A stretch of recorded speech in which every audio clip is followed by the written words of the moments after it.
Bonjour à tous et à toutes, on est ravis de vous retrouver sur le plateau télé SD Magazine en direct de Milipol. On va parler sur cette séquence de la menace NRBC. Un rapport parlementaire de l'année dernière faisait état d'une menace grandissante. On va voir ce qu'il en est et quelles sont les réponses et les réactions à y apporter. Et pour en discuter, j'ai le plaisir d'accueillir Ludovic Ouvry. Vous êtes cofondateur de la société du même nom. Également le lieutenant-colonel Didier, ancien chef de la C2 NRBC, et actuellement vous êtes conseiller NRBC au Centre national des opérations de la gendarmerie nationale, et lieutenant Gouet, vous êtes chef du groupe d'intervention en milieu dégradé qu'on appellera GRID pour la suite de cette conversation. Bonjour à tous, merci à tous les trois d'avoir accepté notre invitation ce matin. Donc on va parler de cette menace NRBC qu'on disait grandissante. Ludovic Ouvry, comment vous percevez cette menace, vous qui êtes au contact des utilisateurs de matériel de protection et détection NRBC, comment vous percevez cette menace NRBC aujourd'hui?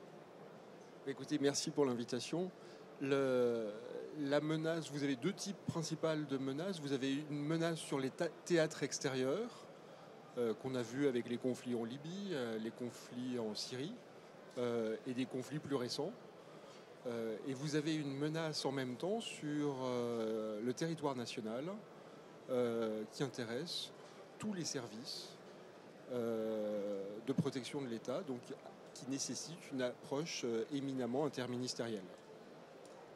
Est-ce que vous diriez, vous aussi, au vu de colonel Didier, au vu de vos actions, de vos missions et activités, est-ce que vous diriez vous aussi que cette mission, cette menace NRBC est croissante et quelle forme elle prend finalement aujourd'hui? Elle n'est pas tellement croissante que prégnante. C'est pour ça que la gendarmerie nationale a mis en place une unité spécialisée dès 2003. Parce que 2003, on est encore juste après 2001 et on se rend compte qu'au niveau terrorisme, on peut avoir affaire à des actions très, très dimensionnantes. Et c'est pour ça que dès cette même époque, on va parler d'armes de désorganisation massive s'agissant du NRBC. Donc je dirais que la menace a été prise en compte dès 2003.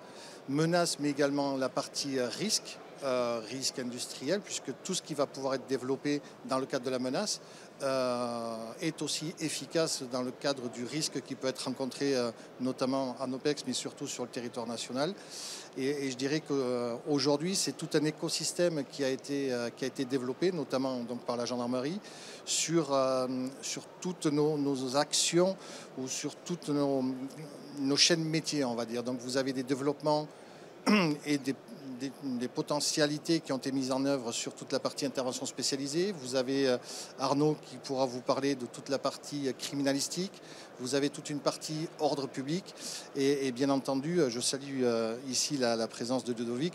Tout ça se fait bien entendu en étroite relation et en partenariat avec les industriels, puisque la partie recherche et développement, notamment, fait partie intégrante, je dirais, aujourd'hui d'un cercle vertueux de gestion de crise. À partir du moment où vous identifiez un risque et une menace, vous mettez en place des actions pour y répondre et vous faites appel également à des industriels pour développer des solutions techniques visant à répondre à ces problèmes-là. Donc tout ça, finalement, est très étroitement lié. Donc on voit que la gendarmerie se prépare activement à apporter une réponse à cette menace. Concrètement, est-ce que vous pouvez nous partager des exemples dans lesquels la C2 NRBC a été engagée, en tout cas est intervenue? Il y a eu différents exemples. Très, très tôt, nous sommes intervenus sur des sites nucléaires, nous sommes intervenus sur des trafics de déchets. Vous aviez auparavant le directeur de la gendarmerie qui vous parlait justement de toute cette filière de déchets. J'ai en mémoire un cas de boutons d'ascenseur radioactifs parce que l'industriel qui fabriquait ces boutons d'ascenseur faisait ses approvisionnements en Inde. Donc forcément, les trafics de déchets faisaient que tout ça nous revenait avec des matières radioactives incorporées dans les boutons d'ascenseur. Vous avez aussi l'accident du sous-marin nucléaire où la C2 est intervenue conjointement avec l'Institut de recherche. Voilà, vous avez tous les ans un certain nombre de missions, mais il n'y a pas de petites ou de grandes missions s'agissant du NRBC. Il y a des protocoles à appliquer qui sont quasiment identiques et qui doivent être identiques quel que soit le type de mission, puisqu'un zonage reste un zonage, une protection reste une protection, etc. Et alors justement, vous parliez de ce que faisait le grid là, dans le cadre des missions de l'IRCGN, vous intervenez dans les cas où sur les scènes où le milieu est dégradé ou contaminé. Concrètement, quel est le type ou quels sont le type de missions que vous effectuez? Nous, l'objectif, c'est d'effectuer des opérations criminalistiques, quel que soit le milieu. De plus en plus, on se retrouve avec des milieux avec des risques multiples. On va avoir, comme sur le sous-marin nucléaire d'attaque, le Perle, on avait un risque amiante avec un risque chimique plus un risque radioactif. Il faut être capable d'avoir des personnels suffisamment formés justement pour prendre en compte ces risques, les prioriser et puis aussi avoir des tenues de protection adaptées, des matériels adaptés pour pouvoir justement intervenir. Nous, l'objectif vraiment, c'est d'intervenir sur tout le spectre de la criminalistique, aussi bien de la partie traitement de l'ADN, des empreintes digitales, sur la partie identification de victimes aussi, et sur la partie autopsie, même si le corps est contaminé. Alors vous mentionnez tout à l'heure le fait d'avoir des équipements effectivement adaptés. Quels enjeux ça pose le fait d'intervenir dans des milieux de ce type-là qui peuvent être contaminés ou dégradés? Quels enjeux ça pose en termes de projection des forces et des hommes en fait? Alors l'enjeu majeur, ça va être évidemment de garantir la sécurité des personnels qu'on va déployer. Sur notre mode de fonctionnement, on projette des experts de différents domaines en fonction des besoins. Ça peut être un expert ADN, un expert empreinte digitale. Donc il y a toute une partie formation en amont qui est très très importante pour justement appréhender les risques. Et ça aussi entraîne le fait que nous, depuis de nombreuses années, on s'entraîne seulement en contamination réelle pour que les gens soient vraiment habitués à ce type de risque, sachent les process de sécurité et après, une fois qu'une mission réelle arrive, soient complètement dans leur travail technique et puis du tout sur le fait de se poser des questions sur la protection, sur la sécurité. Merci beaucoup. Alors justement, la protection, c'est un peu le cœur de votre métier, Ludovic. Comment vous adaptez justement les équipements et les matériels que vous proposez? Comment vous les adaptez à cette menace qui peut évoluer? Écoutez, le prérequis, évidemment, la protection, la satisfaction du besoin opérationnel, c'est-à-dire la protection au juste niveau. Pas trop, pas assez. La prise en compte également de la valeur d'estime. Nos utilisateurs finaux doivent se sentir fiers dans une tenue. Donc on fait de belles tenues, au-delà d'être efficaces. Et quand on a dit ça, il ne faut surtout pas oublier le deuxième aspect, c'est que sur un masque à gaz, par exemple, plus dans l'équipement de protection, vous avez un certain nombre dans le système de protection, vous avez des équipements qui doivent être soutenus. Et on va faire en sorte de faciliter la vie de ces utilisateurs finaux, de nos partenaires, pour leur proposer des équipements facilement maintenables, avec une maintenance aisée, qui pourront parfois faire eux-mêmes une fois qu'on les aura formés. Et le dernier point, c'est de les accompagner également sur toute la partie formation-entraînement et de développer des produits et notamment des tenues d'instruction pour qu'ils puissent mener à bien ce volet formation et entraînement absolument nécessaire. Alors on parlait tout à l'heure, vous l'aviez évoqué, de la nécessaire coopération entre les forces qui vont l'utiliser et les fabricants, entre le public et le privé, ce fameux partenariat public-privé. Concrètement, comment vous le mettez en œuvre, ces échanges avec les forces que vous servez? Il est mis en œuvre à travers un dialogue qui a lieu sur un salon comme aujourd'hui à Millipol, mais qui a lieu dans un certain nombre d'unités. Il faut bien voir que la gendarmerie, s'il y a des problématiques NRBC, ça va intéresser à la fois des groupes d'intervention, ça va intéresser des gens qui vont assurer la sûreté de transport de matériel dangereux, ça va intéresser la gendarmerie départementale, le primo-intervenant, et ça intéressera aussi les spécialistes que représente mon voisin, et j'en oublie. Donc il va falloir comprendre le besoin opérationnel des uns et des autres pour proposer la solution la mieux adaptée, et qui seront peut-être plusieurs solutions. Et on veillera toujours à avoir un minimum de solutions, parce que derrière nos clients, nos partenaires, il faut faciliter leur vie. Et là, on parle de la logistique. Et si chacun a sa panoplie, ça devient ingérable en termes de formation, ça devient ingérable en termes de maintenance. Donc on essaye de rationaliser au mieux avec nos partenaires. Et quand on nous demande des choses un petit peu exotiques, on leur rappelle que peut-être qu'avec une solution standard, on arrivera à mener à bien la mission. Donc le dialogue est absolument nécessaire, il est gagnant-gagnant pour arriver à la bonne équation. À chaque usage, une solution en fait. À chaque usage, une solution, mais pas trop de solutions non plus. Essayer d'optimiser un petit peu quand même un minimum. Merci beaucoup. Alors vous disiez tout à l'heure, colonel, que finalement donc des structures dédiées avaient été mises en place au sein de la gendarmerie. La C2NRBC notamment, qui a une vingtaine d'années, un peu plus de 20 ans, presque jour pour jour, je crois. À quels besoins elle répondait à l'époque de sa création et est-ce que ces besoins ont évolué aujourd'hui et comment cas échéant, elle s'est adaptée, elle a fait évoluer aussi ses dispositifs peut-être, ses activités? Alors elle répondait initialement à un besoin sur une menace terroriste, clairement. Et l'évolution, elle s'est faite naturellement parce qu'à partir du moment où on crée une unité dédiée, on comblait aussi peut-être un vide vis-à-vis du quotidien. Tout à l'heure, je vous parlais des risques NRBC, c'est-à-dire que c'est toutes les industries qui nous entourent, tous les transports quotidiens de matières dangereuses. Il peut y avoir des accidents, il peut y avoir des incidents, il peut y avoir des malveillances. Je rappelle que les lettres à l'anthrax, ça part d'un professeur qui éprouve des difficultés psychologiques, tout ça à la base. Donc aujourd'hui, le monde, il est ce qu'il est. Vous le voyez tous les jours à la télévision. On a des gens qui sont plus très bien dans leur vie et qui peuvent commettre des actes complètement insensés. La matière existe tout autour de nous en définitive. Donc cette évolution, elle s'est faite naturellement. Et aujourd'hui, on a développé un réseau de 800 formateurs relais. Donc vous avez au niveau central, en termes d'unité d'appui, la cellule nationale NRBC. Vous avez ces 800, notre chaîne opérationnelle NRBC. Vous avez le grid pour la partie criminalistique. Vous avez GIGN, antenne GIGN sur la partie intervention, les escadrons sur la partie ordre public. C'est pour ça que tout à l'heure, je vous parlais de véritable d'écosystème, parce que le quotidien, c'est l'accident, le quotidien, c'est le trafic de déchets. Mais quand vous développez des capacités pour ce quotidien-là, vous êtes aussi en mesure, comme le disait Arnaud, d'intervenir dans le cadre d'une menace terreau. Les concepts seront exactement les mêmes, donc c'est bénéfique sur tous ces plans-là. Et comment, justement, on a parlé tout à l'heure des coopérations avec l'industrie, mais également, j'imagine, avec des pays peut-être voisins ou frontaliers. C'est une menace qui est relativement volatile, si on peut dire. Comment justement, vous avez mis en place peut-être des mécanismes de coopération avec d'autres États qui pourraient être affectés également?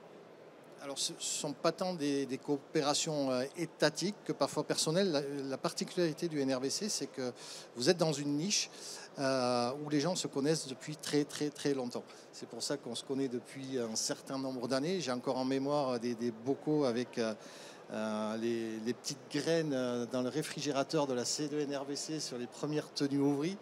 Voilà, cette collaboration, elle est naturelle parce que nous y avons tous des intérêts. Et il est naturel aussi de soutenir les industriels français.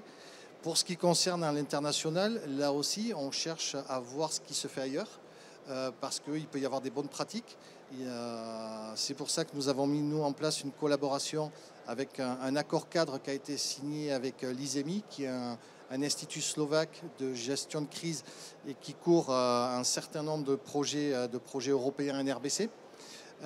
C'est pour ça que nous avons suivi et que nous sommes toujours en train de suivre un autre projet européen, projet Holoscan, qui est un projet de détection biologique où on va retrouver le groupe Bertin Technologies également, on va retrouver l'Institut Pasteur.